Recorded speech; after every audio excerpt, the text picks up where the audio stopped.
I truly believe that I made a business off of relationships. Having this epic community and network, it was just by having the courage to put yourself out there. Me being a yes woman served me so abundantly, and I said yes to everything. And now me being a yes woman is not serving me because I'm saying no to myself. Now I'm going through this other layer in my life called boundaries. It's like we're just learning her. When you have faith and you surrender it over, like if only you could imagine like what the universe has in store for you. It keeps me in a really surrendered place, which actually keeps my energy in a far more magnetic place because I'm not trying to control things, which creates the kind of energy that leaves space for miracles. It can feel scary to put ourselves out there and make that cold outreach. So what does that message sound like? I would probably say,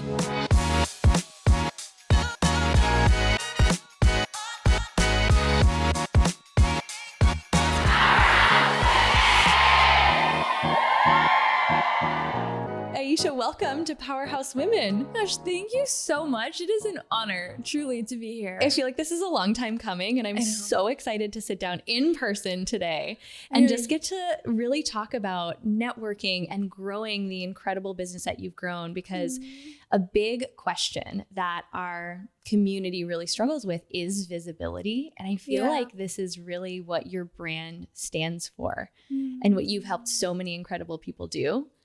Thank you for that. Yeah. I'm like, every time I'm somewhere, I'm like, how can I add the most value? So I'm excited because you are someone who I admire in every way. I've been following you for so many years, and you lead with that. Like with your community, you could just tell. That's why you have such a raving fan base and people who love you and travel and plan their whole life around that event that you do every year. So, I mean, it is like the event of the year. Yeah, we'll just call it what it is. I love that so much because I just know we're going to have such a good episode, because when you know your community like no other, we can serve them like no other. Yeah. And we were having like this side conversation just before we actually started recording, was so valuable in itself that I know there's so many things that we can dive into. But take us through how you have grown. I mean, this incredible PR firm and just the network that you have. As we were chatting, as you were walking in, just mentioning like here's what I want to speak to. From the outside looking in, I can tell just the way that you hustle with such heart for making a difference and building relationships. And I mean, you've already had some amazing success, but this is just scratching the surface. So what did that journey look like? How did you decide you wanted to go all in on building this brand, this company? And then how have you approached building your relationships in doing so? What a good question. You asked already the best questions. And for me, I go back to the beginning of my journey. I born and raised in Canada, not from LA. I live in LA, have my company based in LA, but doing a lot now in New York. And I've always wanted to, when you like make the vision board of your business, always saw bicoastal. Being from Toronto on the East Coast, I always was like, I love New York. And whenever, I don't know if you spent a lot of time in New York. It's one of my favorite cities. Did you feel alive there? So alive. I feel that way when I come to LA too. There's an energy to it that just, it can't be matched. But then when you're home, like your home base, like for me, LA is my home base, I feel grounded. And then I go there and I feel like alive. It's nice because you get your two personalities that come out. Totally. So it's wild that like skyrocket 6 years, and I'm like honestly, next year we'll probably get like a permanent spot out there too, so we can truly do the bicoastal life with more ease, because right now it's like crazy. But going back into my journey, when I was 21, I'm just gonna we can double tap onto any part of it. I love it. We'll circle back.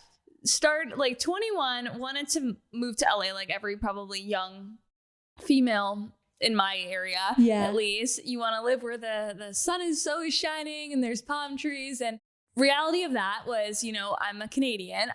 You have to get something called a visa. Like you can't just move to the States. You can't just build a company. You have to go through a crazy immigration journey. And anyone in your audience who is not American probably feels me, because we all want to live here, because it is truly the land of opportunity. And when I go into my journey, I truly believe that because I was here and putting in the work, that's where all the world opened up for me. Love Canada so much, but for my business, the world truly opened up here. So when I was going through that journey, there was only basically one visa option for me, which was the E2 visa. So it's basically you start an LLC, you create a 5-year business plan because 5 years is what the visa is for. And you invest in this LLC. And you show basically the US consulate that this company is going to solve this problem in the market. It's going to serve this niche. This is the landscape of other PR agencies in Los Angeles. And this is why they need another one. And this is how many people you would employ in 5 years. This is the revenue projections. These are the type of employees. This is how much tax you're going to pay. And then you had to go as far as like using that money and investing it into things to get the business up in working order. So things like really traditional things though. So office space and starting to figure out like logistical things that you would need for the company. And then at the end of that, you submit it, you say a prayer. Faith is such a part of my journey. And you wait. And you go to Canada and you wait. And then you essentially get an interview. And then you go into the consulate at your hometown. So for me, it was in Toronto. And I'm just like, there's so many layers in it, but just for the sake of like going into it. Which I even just want to point out, like how that forces you to go into your business with a plan. Because I had no choice. Exactly. Okay, continue. That's so fascinating. So then you go for the interview. I'm 22 at this time. And that interview was so terrifying. Like you're in not a happy place. Right. Like fluorescent lights. Government offices. Yes. And everyone under the sun who is immigrating is there. So it's not just E2s. Like I remember I was in a blouse, like really in the business casual, very different, all types of people. And then you have no phone, no nothing. All you have is your book. So you bring your book and you better know this book because they're about to make sure that this is valid. You're the right person to get the E2 visa. I went in for this interview and like it was everything that they said it would be. Like they try to make you flinch, like so many questions. But I knew my business like the back of my hand because that whole journey of building it to that point, like getting the papers and like getting the plan down was so much. And I was so involved in it. So then after all that, the guy didn't even tell me I got it. He kind of like nodded and was like, go sit down. And then when I stood up and like gave the form, they were like, give us your passport. And that basically meant they're going to put the visa stamp, like put the visa paper in it. Wow. And now, crazy enough, as we're recording, I have my renewal right now. So it changes when you're in your renewal. This is not a visa podcast, but you're like, you stay in the country and you wait for the call. But it's so interesting because, and I think no one knows it gives perspective. Not from here. I was going to say to those of us who just get to wake up and decide to start a business. And I have no choice but to keep the business running. Right. Like no choice but to keep it above this certain income. Yeah. So it lights a fire in you like no other because your home can get taken away. Wow. And this is home to me. In Canada, I have nothing. I left at like 20, like at my family and all that. Right. But I don't have my business. It's not like this season of your life isn't based there. Truly. Wow. So the catalyst of that, going into relationships, I truly believe that I made a business off of relationships. Like back then when I knew nobody in LA, not even like, I didn't even have family or like a cousin, an aunt, an uncle. No, because they're all in Canada. I was like, okay, how do I build my tribe, my community? And it was just putting myself out there from the get-go. Like anytime I was here, is like reaching out to people to get coffees, being really authentic with that messaging, and then also leading with so much heart and kindness and being so sincere with it. And the crazy thing is like when I started reaching out to big people, like I remember one of the first people I reached out to was like the founder of Liquid IV. And that was right before they like sold the company. Okay. I ended up like going to the office and like, and I did my Coffee and a Good Vibe podcast back then. And it turned into such a beautiful relationship. And then good people know good people. So it kind of created such a ripple from there of like him being like, oh, you just have like this heart and this hustle. Like I want to connect you to 3 other people. And then living in LA, I had this rule when I was here. I would always go be like remote in a cool environment. So I would go to like a Soho house. I would go to a vibey coffee shop. I would go, even the gym that I went to, I met like the founders of another huge company. Like I think being here. Yeah. I was LA in that is energy. That kind of a place. And if you are the one to like go outside your comfort zone and say hello to people, people are super warm once you just smile and say hello and start the conversation. But I often find like, because I get asked this question a lot, and the thing that I find holds people back is like they're not going to reach out, so then they don't, and then the relationship doesn't happen. Yeah, because you have nothing to lose. But it can feel so intimidating. Mm-hmm. And I think what people think they have to lose is it's almost like the pride gets hurt if they don't get a response. Yeah. When the people who are really moving things forward, and someone like you who landed here, no community, to now having this epic community and network, it was just by having the courage to put yourself out there. So did you always have that internal drive and courage, or were there moments in the beginning where you were afraid to reach out to people? Yeah, I think that I've definitely always had this like drive and hustle within, like where I like moving here at a young age and then having nothing, like financially having nothing, and then having to build that as well was a lot. And I think because I'm always pushing myself, it's this problem I think a lot of it's not a problem, it's a blessing, but it's also a curse sometimes, because I think about this a lot. Like every time I'm never comfortable, and if I'm comfortable I get uncomfortable. Like even right now in my business, like I'm at this point, and I actually mentioned it to you on email, like we're doing our year-end holiday event. I don't know when this is going out, but like our whole year-end holiday event. And like, I technically don't have to do this because I'm going through a growth period in the agency right now where I probably should just be buckling down, hiring, like going over like tax planning. Like all this growth moves. Like I should be taking this time to like onboard, but I want to play bigger and execute on this event. And like this event is a whole production, but I'm always just like stretching and pushing myself. Yeah. And it's a blessing because so much good things come from that every time. But then the only caveat to it, which is what I'm in this stage with right now, is like learning when to rest, when to set a boundary, when to look after myself. But I've always been the other way, where it's like, let's push, let's be uncomfortable, let's go. So I think that was always innate. But then also I will say to anyone who's a little bit scared, once you start, you get one positive, it creates such a ripple of momentum. Yeah. And then you don't even care about the no's. Yeah. And then once you become the connector and the person who's always putting themselves out there, people love the connector. Now I like check my phone every hour, and then there's people connecting me and I didn't ask for it, you know? Like, it's just, people love to connect the connector too. And whether even like the people who maybe didn't have an interest in connecting earlier, they see now what you're doing. And it opens doors. So funny how that works. Right. And I think when I think back to when I first started my business, I joined this little local Phoenix networking group. It was a little bit like the traditional stuffy networking, but I remember feeling this sense of imposter syndrome because I was a brand new entrepreneur. I didn't feel like I had value to add. I didn't have a network. And I just remember making the intention in my mind, I'm going to become the most well-connected person in this room. I just started to reach out and want to contribute to people and not just ask in a way that had them feel like I was taking something from them, but like really wanting to get to know people's businesses so I could make connections where it made sense. And within a few years, that actually was what I became known for. And I was actually pretty shy. I did have social anxiety. I wasn't the version of myself that I am now, but it's a common question that I'll hear within our community is when I'm starting out in my business, like you're building a business that is networking is at its core. Yeah. But I think we all understand the value of relationships, and there can be a lot of fear around, okay, well, how do I even build that? And not even just fear, but I don't think it's as intuitive to some people. So if someone's starting to build their network and isn't sure where to start, like they actually are just kind of unsure, do I just reach out to people on Instagram? Like what would be your advice if you were to give us like a 2-minute masterclass on if I was starting from scratch, building my network,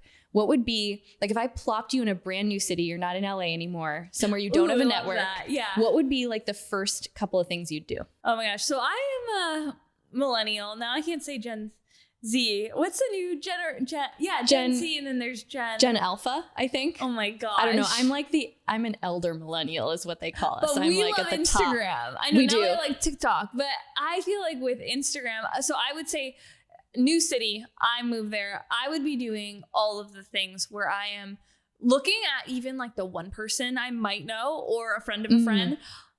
right now, if I was doing it, I would probably ask friends who I know have a connection there or have a network there to introduce me to one friend. Yeah. Like, oh, I'm moving to this new city. And so you're reaching out to someone who you know has a network there or is from there or lived there. Do you have maybe like your best friend or someone you would recommend that I connect with? Like I'm all about expanding my network. And also I'll say a couple of things. So like that's one place to start. I'm really big on using social media and just going right in the DMs, especially if there are people in your community. I feel like they probably are into personal branding, maybe are consistent with showing up, showing their personality online. You could see so much what other people are into via their profile, and you can see commonalities, things they care about, and crafting a really heartfelt, genuine message. There's so many times I've done genuine messages on Instagram, and sometimes it's well received, sometimes they don't answer, sometimes it is. And then if you get one person that responds, you meet for coffee, there you go. Then it can kind of expand from there, because I'm sure that person might know 2 or 3 other more people for you. But the big thing too, when you're going into that first initial connection or message, it's just to add value. Find ways you can just support, connect, because people love to talk about them and share about them. And especially if they're not being asked of anything, they would be so down when the connection is so kind. I think events are huge. Finding local events in your city, that's a major thing, because you can meet so many incredible people at these events. And then another thing, and one of my girlfriends, she moved to Miami recently, and she reached out to me because she knows that I like know people in all these cities. She's like, I'm moving to Miami. Can you connect me? She had a kind of a high number with the X amount of women who you know. She's like, you know my vibe, who you know I would vibe with. She made it easy. She was like, you could either send me their page, connect me, or she'll name drop me. Because also then people, when they hear that name, and the beauty with social media is you can see the mutuals.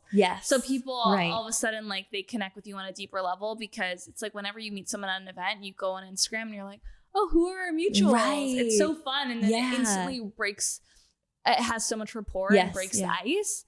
So she did that with me, but then she also did something really cool where she was like, I just moved to the city and I got a really beautiful, like, place like this. And she's like, I want to host dinner parties for women in my space. And then I even had something more I could say to these women who are in her city and be like, I have a friend who's hosting these really cool dinner parties. And so brilliant. She started doing these dinner parties, and you could even host a coffee meetup. It doesn't have to be at your own house, and people or love anything to like go that. Because then you're meeting, and then everyone brings a friend. Like, it can create a ripple so quickly. That's so brilliant. Okay, I want to like dive deeper into the details of some of these things that are so natural to you, because these are the questions I can literally hear people thinking about as they're hearing you say this. So what does that message sound like in your own authentic tone of voice? I'm even trying to remember, because I think that's how I initially connected. And I'm from the Midwest, so I love a new friend. Like I am the warmest of people to cold message, because I'm just like, oh, that's so kind of you to message me. And I will voice note. I mean, I do. If I do a voice note, I kind of don't do it now in the first one. Don't do like a sneak attack voice note if you haven't exchanged a few messages yet. But what does that initial message sound like for you now? I will, if it's someone cold who maybe I have a couple mutuals with, or like, and I have some context on their page, I would probably say like, hey, insert name, or like, hey girl, what, depending on who it is and what I'm feeling in the moment. And I'd be like, it's such a pleasure to connect with you. I'm all about expanding my tribe of other female founders in this industry. Or, you know, I've been going to New York so much for work. So I've been doing this a lot in New York. I've been connecting with other editors and writers and PR agency owners, because I believe my business runs on connections. So I've been doing this a lot recently, or other brand founders, just to build my network even more in New York. And I'll say like, I love that we work in the same space. I split time between LA and New York, and I'm coming back for New York Fashion Week. I would love, in between all the chaos, if maybe we can grab coffee and I'll sometimes even say this area if I like know what their vibe is. And then I'll be like personalize it. Let me know. Excited to connect. Or I'll also sometimes add in the intro a name if I can see, like, if someone endorsed it, or like I'll be really genuine. I did it in New York with this big stylist. Actually, I should send her this podcast. So Sammy, she would love this podcast. And I remember when we went for a coffee walk in New York, like 3 weeks ago, she was like, I never ever say yes to things like that. I'm really shy. I don't really, but she's like, I felt a good vibe about your message and your page and your energy. I did say the thing with the friends because we had a whole bunch of my friends knew her in New York, but she didn't care about that. And she was just like, I just felt a good vibe. And she's like, I'm so happy I did this. Yeah. And then the connection lived on, and she still tells me, she's like, I'm really grateful we met.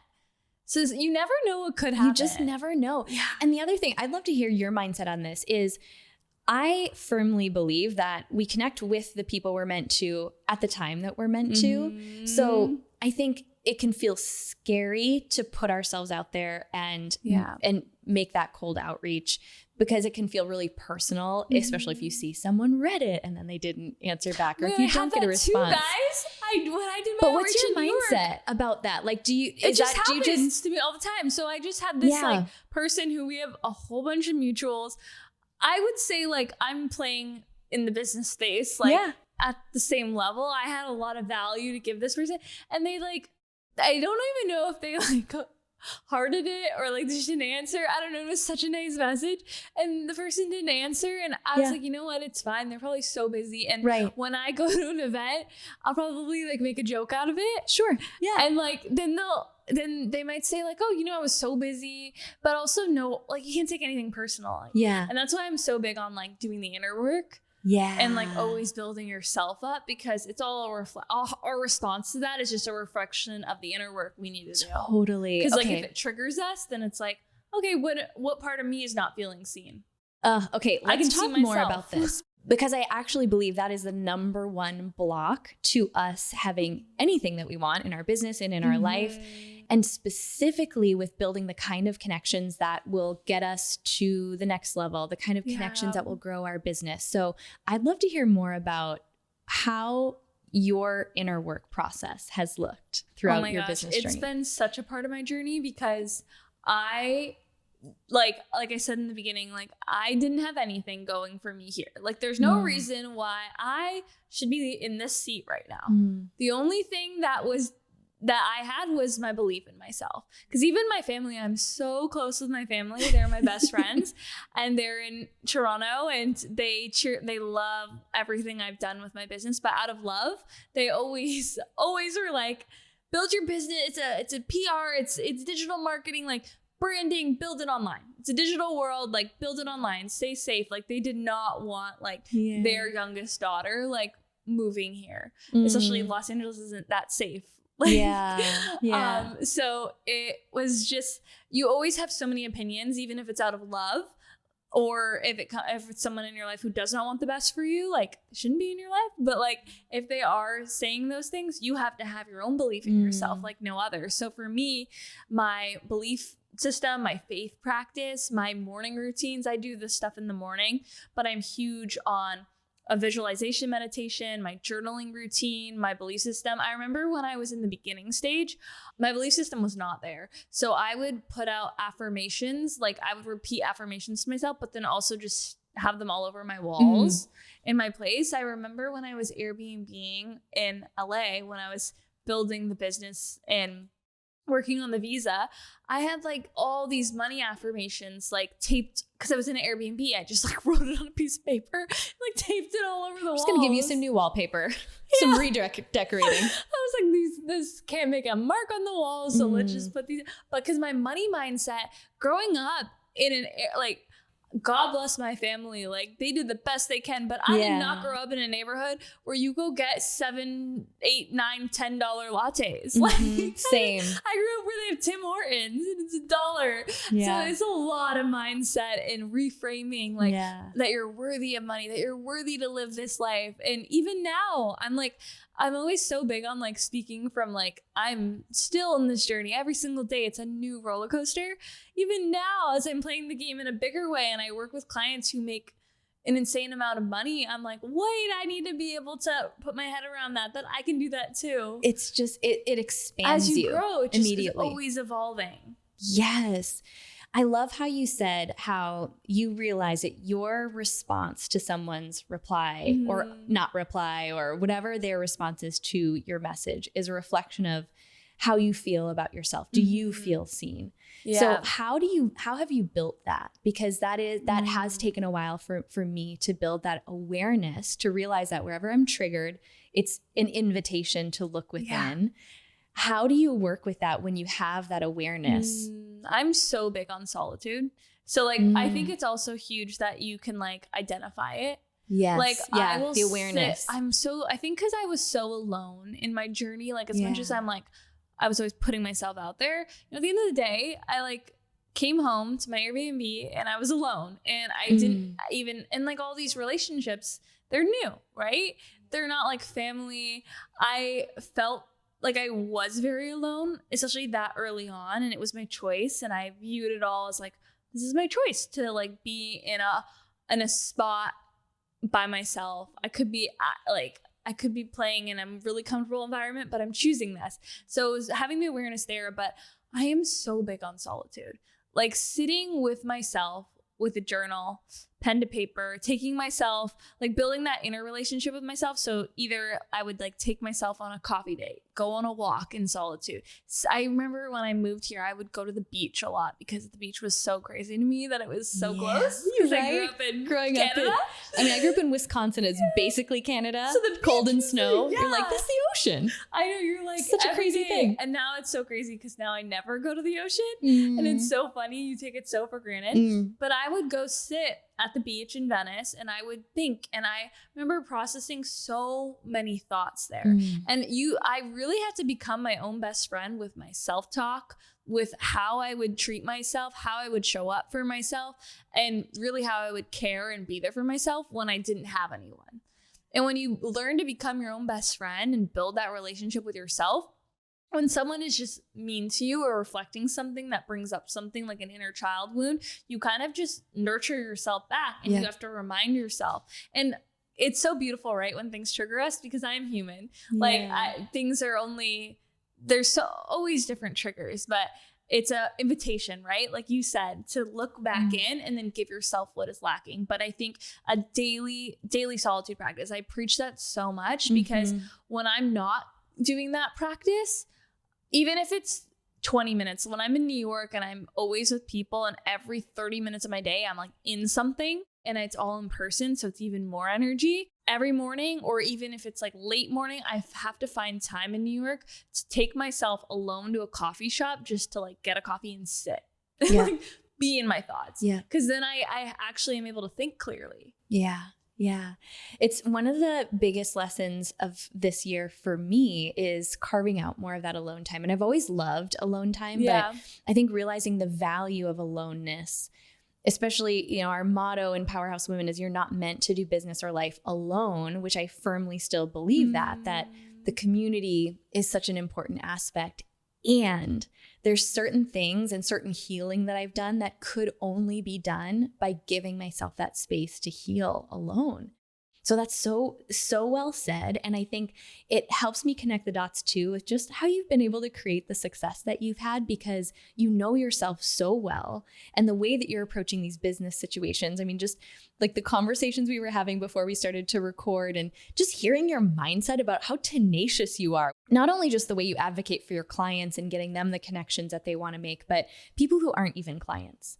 So I want to hear a little bit of your business philosophy around, it's what you've been saying this whole time. It's all relationships. Like, give me an example of like the extent that you go to for people who aren't, you don't have anything to gain from getting them that connection or getting them on that podcast, but you know, in the future, it could turn into something more. I want to just like kind of pull out your philosophy and the way that you think about, because here's what I gather from it is you're just operating from the spirit of pure generosity, knowing that energy is going to come back to you. Yeah, and it feels very unattached. Come from that person. Yeah. I'm so big on the abundance mindset. And I always, I'm in the PR space. So I know PR, people are like, oh, it's cutthroat. But I do not, like, I'm building my company from that abundance landscape. Yeah. So I will, even with the reaching out, when I'm building these relationships with other publicists, other PR managers, other PR agencies, I will get on calls with them and be like, okay, who is on your roster? What accounts do you have? And what connections do you need? I'm going to bring you brand partnerships, speaking opportunities, connections, things to add value. And sometimes people are like shocked by this, but I'm like, no, because if I add value to you, that's a relationship. And if I can help you, amazing, because it all comes around. So as an example, like even what we were saying before, and when you start doing this, then you get people asking a lot. So now I'm going through this other layer in my life called boundaries. It's like, it's like we're just learning her. We're just learning. I remember Lori and I got coffee maybe 2 months ago, and we just went right into it, like right into heart to heart. And I was telling her, I was like, I don't have good boundaries. Yeah. And she was teaching me like who her mentors are, how she's done it. And it was so nice because she like brought it to where I needed it to be. Because you can't go 0 to 100 if you haven't been setting boundaries your whole. You start to feel like it's like all of us from either like Canada or the Midwest, we're like, we're in our villain era, but it's really just us setting a boundary and feeling guilty about it. I know, I feel so bad when I do it. But for an example, like I'll have people reach out and be like, hey, Ayesha, I have this event and we need to connect the dots on all these things. So like they might need brands to sponsor, activate, gift product. They might need guest list invitations to fill the room, or I've gotten everything. Like they might need, these events are usually invites. So they need people they want to fill it with really good people. Yeah. Or they need keynote speakers or panel speakers, or they need this. And I always go like, yes, I have a PR company and we have a roster. I love that. Love all the people I work with. But I'm like, okay, what do you need? Like, what is your dream panel? Like, who are the people? Who do you want to, and they'll say something like, oh, I want like what I said, I want a celebrity founder who is an influencer, has a huge audience, and built an e-com brand. So very specific. And I had a lot of people, I don't have anyone on my roster that fits the avatar, but I'm always going to put out the network to add value and see where I can connect and make those connections. And same thing for like anything with podcasts. I'm like, what type of person do you want? Like I know with our agency, we book a lot of podcasts, and there's this large show that we reached out, like kind of like cold outreach, semi-warm. And she was like, all these people are great, but this season I'm focused on this. And it was like female who are experts in relationships. And I didn't have anyone that I rep, but I was like, okay, amazing. I'm always a connector. I do so many events. Like I would love to bring this opportunity. I have 8 people that come to mind, and I will like pitch it and then bring that opportunity to them. Yeah. I just love to do that because I think it all comes back in different ways. And doing that, my team sometimes, because now that we're growing, we're trying to hire right now, and it's like a lot for the company's grow. I'm really grateful it's growing right now, and they're always like, you need to stop doing this right now because we have so many things going on, and you just spent like a good amount of time working on all these people who aren't our clients. But they're learning. I'm like, it's a relationship. Yeah. And I love how you started by saying you just believe in that abundant mindset, and you can feel it. You feel that in someone's energy. So perfect example, like we're sitting here today. We have been Instagram connections for a while. We hadn't gotten to officially connect. And then you pitched a few people. You actually pitched one person for the podcast, and it was like an immediate yes. But then you followed up with just this list of such aligned, such intentional other guests that I think half of the episodes I'm recording while in LA were from your agency. And then I remember just being blown away because then you even said, hey, do you want to be in it on any podcast? We also have podcasts we could book you on. And I'm in a season right now that I'm not recording podcasts, but I just was blown away by how that felt to receive. I could tell immediately that's how you operate your company. That's exactly why it's successful. And I think we can all take that premise into the way that we do business. Like, what's that extra mile that we can go? And I think the boundary, and I'd love to hear how you're implementing the boundary side of it, because we can't do that for everyone. So how do you discern who you're going that extra mile for, and what are some of the boundaries that you are now putting in place? Recent, so hopefully in a couple months it'll be more advanced. But right now, what I'm doing, so obviously when it's a deer, for like the connection, like this, the ones that I got even in the past couple weeks lately that were just like friends that needed me to book their show out when they're a lot of people do it when they're traveling to me, like, hey, I'm coming to LA and I live in their founder in New York, can you give me 8 people that I should be meeting, or can you connect me with these 4? I know you're friends with them. I get that a lot, and I will do it, especially if they're like a dear friend and like someone I know, like I just want to help. But what I've been doing lately, and this is just solely for people who are boundary queens and kings out there, they'll probably be like, that's this nothing. Is probably like 101 level, but I know, this is a 101. I've been just, now when I get all these asks, I won't respond to it right away. Like I sometimes feel guilt instantly. That's huge though. Well, hopefully when I have more people on my team who understand, because sometimes it's better if I do it. It's quicker if I do it. Yeah. But offboarding it to my team, like especially when I'm doing, like in a lot of my emails, I'll always ask people like, what are you working on? How can we support you?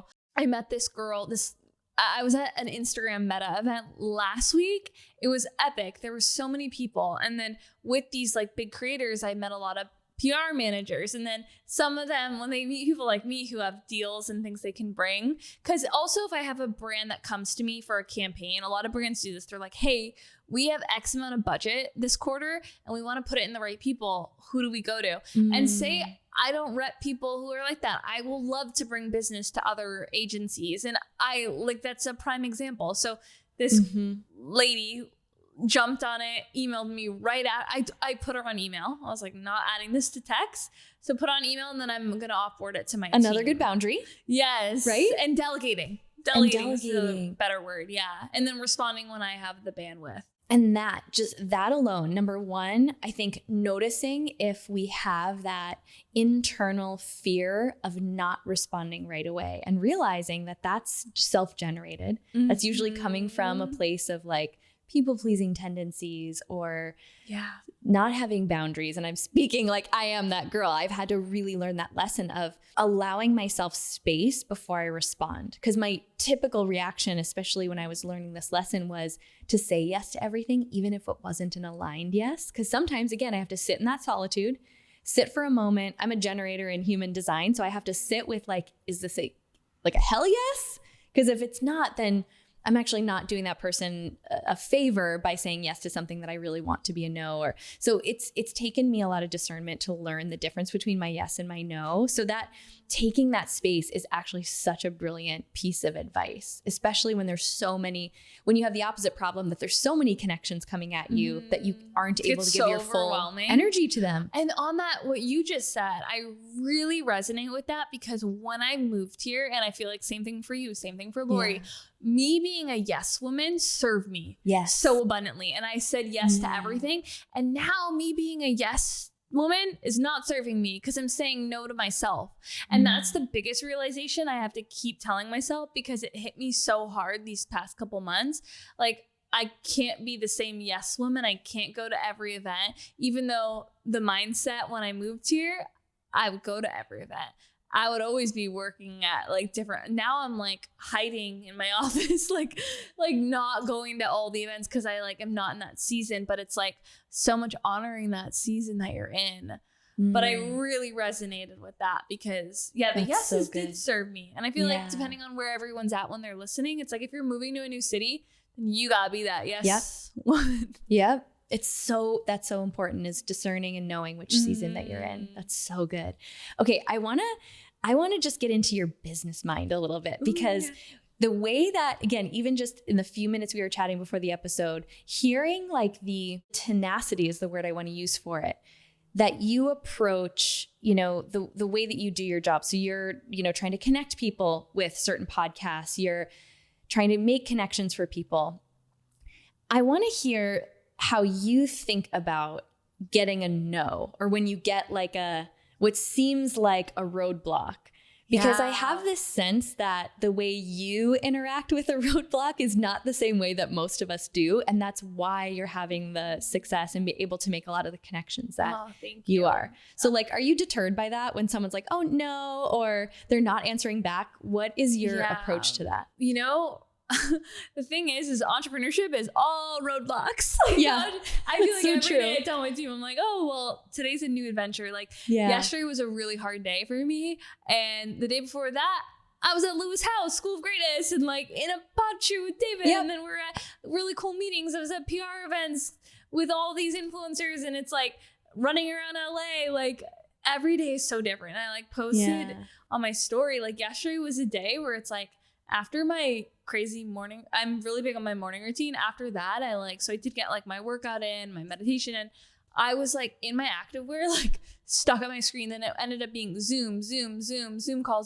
And like, I just look at the time and I'm like, wow, today. And it was like all fire, like not fun things to deal with. So I think it's so much about like priming my mindset that like, no's and detours are roadblocks in the right direction. Gabrielle Bernstein says that line, like roadblocks are detours in the right direction. Yeah. Knowing that, you know, no's aren't no's, and it's just like means it's not aligned or not at this time. I think it's so big on trusting in that. And I deal with them all the time with work. And I think it's so much about your mindset and how you view it, because it's so much about having that faith in the bigger picture that, you know, just because it's a no now doesn't mean it's not a no. But then what always ends up happening is that when you reflect back, you're so grateful, like that door didn't open. Like that door didn't open. It wasn't meant to be your door, but then the right door does.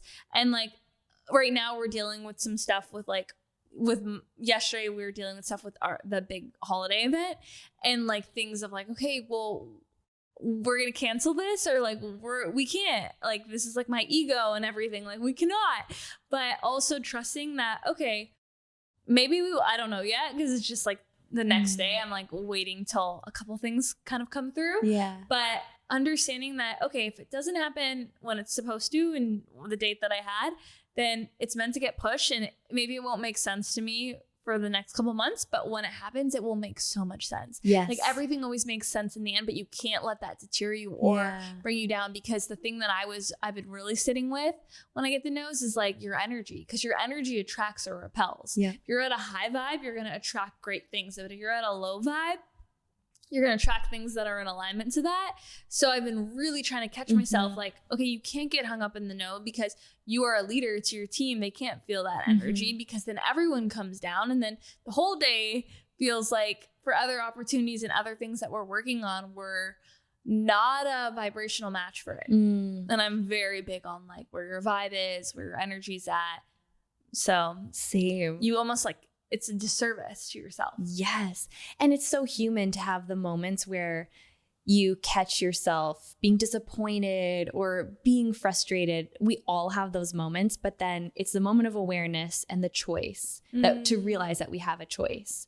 Yeah. You know? And it's so powerful when you can like make that change. And then some tools even around that I am so glad I did yesterday. My state completely changed after like, it was like 4 p.m. I was like on like 5 hours of calls, and I was like, you know what, instead of me going into all the emails and like the actual, like the deep work that I need to, I'm going to go go on a walk in the sun. And then I ended up walking myself to the gym and going in the sauna and like, and then I felt so different after all of that. Like, and then I was just such a different person. And I was like, you know what? I'm just going to like do something as in tomorrow's a new day. And my hour of work tomorrow would probably be like more productive than even 3 hours of work now, because I was not in that headspace. And I've been really trying to get better at that, of like knowing when to take a pause, because whenever I take a pause and when I'm not in it, it serves so well. Or even like, have you ate a meal? Like sometimes when we're go, oh my gosh, it's on coffee all day, because I do this a lot. I'm just speaking to myself. And my state changes once I eat something grounded and I like slow down for a second or put my phone down. Yeah. It's like the hardest thing, but typically the thing I need. Go back on it. It's so good. Okay. I want to talk a little bit about, you mentioned earlier how faith has been a big part of your business journey. Tell me a little bit more about that. Yeah, I know everyone probably has their own. Do you talk about faith on this podcast? Do you have a I mean, what's your belief system? I was going to say my belief system has evolved so much, and I feel like I have always had a really strong connection to a higher power, whether people call that God, whether they say the universe. I really love to create a platform where we talk about it all, because people are going to resonate so differently. And I know my journey in that has evolved so much, but it's always been grounded in this knowing that there is a force so much more powerful that knows so much more than me, that I'm being guided. And that's been so true for me in the journey. And it's actually what keeps me a little bit more grounded in every single day. Last night in the holy shit moments. Oh my gosh, every day, right? I think when you surrender and you have faith, well, like Gabrielle Bernstein has been my mentor in this, like truly. When you have faith and you surrender it over, like if only you could imagine like what the universe has in store for you. And I think believing in a higher power and surrendering over like my will, what is of the highest good for not just me, but everyone, and trusting in that has served me so much. And the biggest thing I would say, like that's built this for me, is my prayer practice. Like every single morning after I do my visualization meditation, I pray to a higher power. I like call on all my angels and guides. And Gabrielle Bernstein has the prayer, like she calls on all her angels and guides of the highest truth and compassion to reveal to you what you'd like. You say, it's in A Course in Miracles, to reveal to me what you'd like me to know. And then I release a lot that's on my mind. I pray for people I care about. I pray for my team. I pray like every single day. I pray that when I show up here, it's the best energy that what we're meant to talk about. Spirit speaks through both of us. I pray for everyone in this room. Like I do that every day. Being a founder, I feel like isn't being anyone, like it's a lot. And there's so many things that can go wrong, and there's so many things that can go right when you set a prayer. And it's crazy the amount of certainty and faith that you feel rush over you when you do that every single day. And when I do that, I don't know what happens, and anything that happens is meant to happen. Like some meeting I had that was really big cancels, that was meant to happen because I did my prayer practice and I prayed for what is of the highest good. And I would love to be doing this every night, but it's not every night I will do it. But like, especially on the days I've had a really rough day, I will do a prayer at night and ask for support and pray for solutions in different areas. And I swear it makes you feel different. And even if you don't believe in it working, the feeling changes your state, and that feeling will attract in everything you need. It's so true. And I feel like you captured it. It keeps me in a really surrendered place, which actually keeps my energy in a far more magnetic place, because I'm not trying to control things. I don't have this anxiety about something working out the way that I want it to, which in its own way creates the kind of energy that leaves space for miracles. And I feel like I'm in this place where I kind of I had a year where it would be really easy to say like, well, why did that happen? Like, I want to be bitter. I want to be a victim. And I either believe it's all for me or none of it. Like it's all happening for me or none of it's happening for me. And I love when I've heard it described this way about, like the Waze app. It's like if you get redirected, or if something, because there's free will in the world, there's people who take actions that we can't control. And it doesn't mean that I made that happen. It doesn't mean that I had any control over that. But I do believe that I am being guided. And if I get a little bit off course, the whole map will, what does it say? Recalculating, when you kind of take a wrong turn and it recalculates. And I think that keeps me in the place where I operate from my intuition, where I operate from a place that I just feel like I'm in my power. And it's taken a while to release my sense of control in order to fully feel in that. And what's been interesting about having a year where there was a lot out of my control is it kind of just broke that. I kind of just like said, okay, fine. Well, then I'm just going to surrender it. And it was the most freeing feeling, but it took me 40 years to get here to this place. So it's so cool to hear other entrepreneurs, other founders talk about their faith practice, how they have leaned into just allowing themselves to be guided. You can feel it in someone's energy when they're operating from a place of not needing to be in control of everything, which is ultimately, I think, what faith does for me. That was so beautifully said, because I really resonate with that. And I think being controllers and entrepreneurs, you're like, I want to be, especially women, sometimes they're like, I want to be in a relationship by this age, be with the love of my life by this age, be married by this, have kids. Like, but then there's that quote, we make plans and God laughs. Yeah. And that I feel like that is very true. Like, the thing is, it's like you have to just trust. Like, okay, it's not like that. And the faster you forgive and you trust and you just have the faith, then the universe can do her thing. I always sometimes laugh like when I think about certain things in my life, I'm like, oh, that didn't happen, but okay, girl, I trust. Yep. And sometimes it is like, okay, yeah, takes a second. And that's why it's so, I think, important to have a prayer practice, because you don't feel like when you're building this relationship where you're talking, it just feels like there's someone there. Yeah. I almost sound crazy when I like talk to myself, but I do it all the time. Yeah. Like, it's just like, you know what's in my highest good. I don't. All I know is that I know nothing, and like, you know what's best for me. So speaking of plans, what are you most looking forward to in 2025? What does it have in store for your podcast, for your brand? And then tell everybody where they can connect with you too. Oh, I love that. Well, I feel like things move so rapidly lately, and I love that. I truly do. I think things have been moving a mile a minute. I am hoping and calling in the new year, just because this year's been insane. More balance in my life for sure. Like the business, I'm so grateful for all the things happening, and it's been a wild time with like the renewal and everything. So I want to be in a more balanced place next year where the company, I'm looking for the right people to join the team. So I'm like praying that the right people find me, and I have my team of A players where I can maybe take a step down, and not a step down, but a step back to like take a trip. I have not taken a vacation in maybe like 8 years. And I don't mean that in I haven't taken a vacation. I'm just like, oh wow, it's been 8 years, because I've been so in it. And I wonder what it would feel like and be like to take like 4 days and go, like turn off. I think I want to play with more of that in the new year, because I know with everyone I get to be around with, like in this space in LA, all these amazing founders that I connect with who've reached these crazy levels of success in their business.